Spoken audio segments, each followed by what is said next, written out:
Nous avons décidé de vous donner les derniers éléments de la situation sanitaire dans la province du Nord Kivu, spécialement dans la zone de Goma où, comme vous le savez, les troupes rwandaises sont entrées et ont entraîné malheureusement un carnage et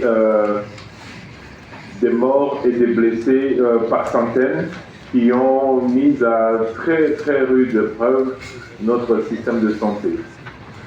Donc depuis le 21 janvier, il y a eu plusieurs centaines de milliers de personnes qui ont fui des zones de combat et ceci a entraîné beaucoup d'afflux de malades, de blessés dans notre système de santé.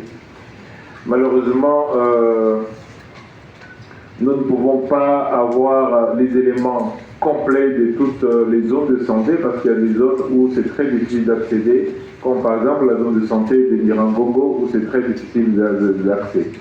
Mais pour ce qu'on sait déjà, l'entrée du groupe armé M23 accompagné des troupes rwandaises a entraîné à ces jours des centaines de blessés et la première communication que nous avions faite est aujourd'hui déjà battue en brèche par le nombre de blessés.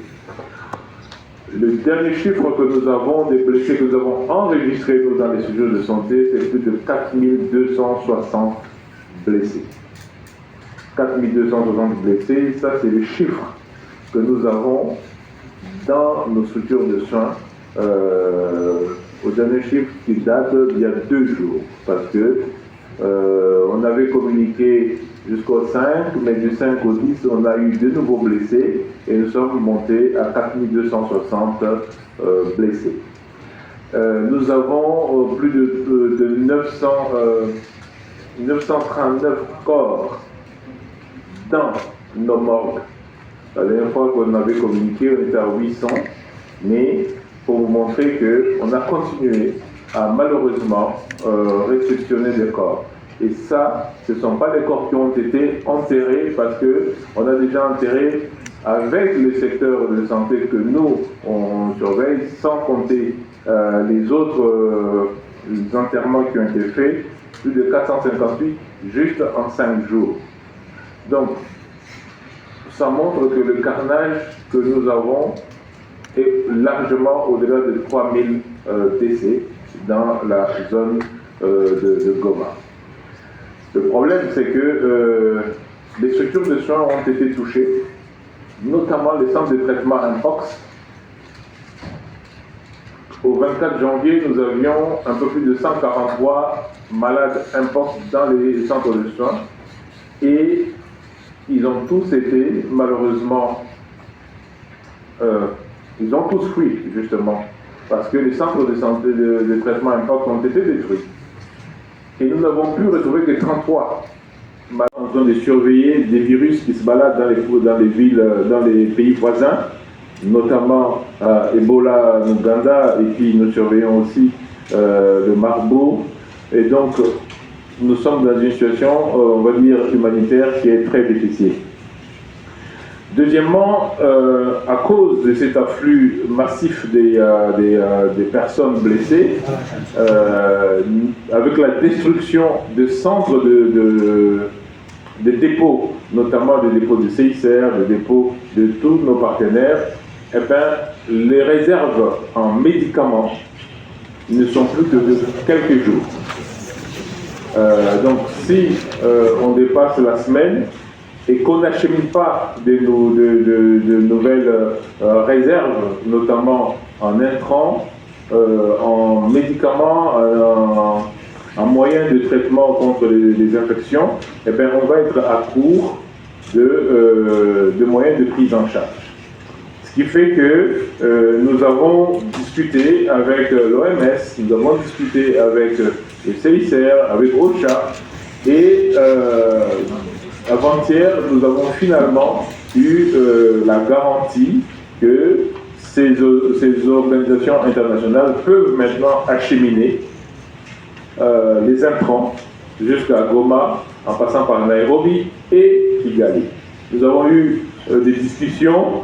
Au départ, Kigali demandait qu'on paye des taxes, et c'est que les organisations internationales ne voulaient pas, et donc finalement, ce dossier a été réglé, et nous avons eu l'information donc avant-hier pour dire que oui, nous pouvons maintenant acheminer les intrants et les moyens de soutenir notre système de santé au travers des humanitaires en passant par Nairobi et Kigali. Une campagne de collecte de sang. Nous avons collecté 2900 poches. J'avais fixé comme objectif de 5000 poches, mais c'était très bien qu'on collecte déjà 2900 poches, parce que la campagne doit continuer, et j'espère que la presse va nous aider à faire continuer cette campagne, surtout que maintenant nous avons le moyen d'acheminer qui a été garanti.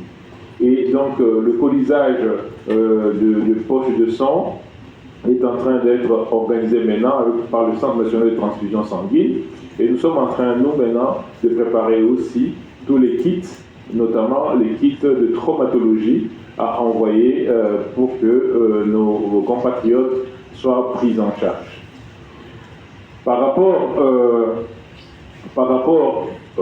à la situation de Mpox, comme je viens de dire, quand on comprend qu'on a plus de 3 centres de traitement de Mpox qui sont opérationnels, et comme je vous ai dit, on a récupéré 33 malades sur les 143 qui étaient là au moment où les attaques ont commencé. Et cela veut dire que nous avons des chiffres d'Mpox que nous ne pouvons plus valider dans ces zones-là parce que malheureusement c'est très difficile d'avoir tous les chiffres. Un défi majeur que nous avons, c'est les prestataires, les médecins qui peuvent opérer, qui peuvent travailler là-bas. Comme vous savez que nous avons eu malheureusement à déplorer le fait que ce sont les mêmes qui travaillent tous les jours, pratiquement sans relâche, et donc avec un épuisement du personnel. Et donc la négociation maintenant, c'est comment envoyer nos médecins, comment envoyer nos infirmières pour qu'ils aillent travailler sur place. C'est des négociations qui se font notamment au niveau ministériel et surtout au niveau des affaires étrangères. Et donc voilà à peu près la situation actuelle.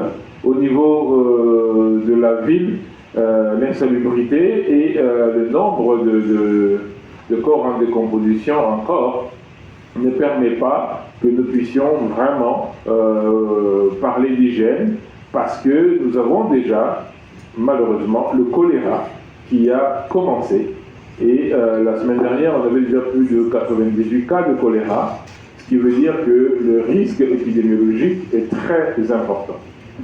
Au niveau administratif, nous avons du mal à fonctionner aussi, parce qu'effectivement, même pour faire ces démarches d'inhumation, eh bien, il faut que l'administration fonctionne, et pour l'instant, l'administration aussi pose problème. Donc en gros, nous avons un accroissement du nombre de blessés.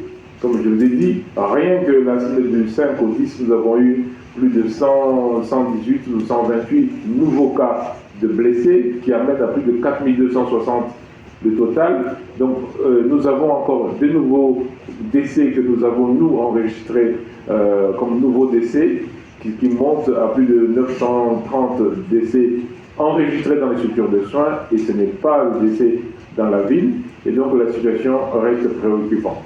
Voici à peu près la cartographie. Chers collègues journalistes, cette conférence de presse est donc terminée. Nous présentons une séance pour le message que vous aurez à véhiculer.